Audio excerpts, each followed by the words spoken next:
Siguro kaya yung mga magulang natin, ayaw tayo malingat sa paningin nila noon dahil inaabot ng buwan o taon bago ka nila makasama.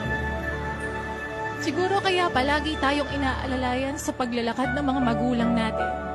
Kasi kapag tumanda, walang ibang tutulong sa atin kundi sarili lang natin.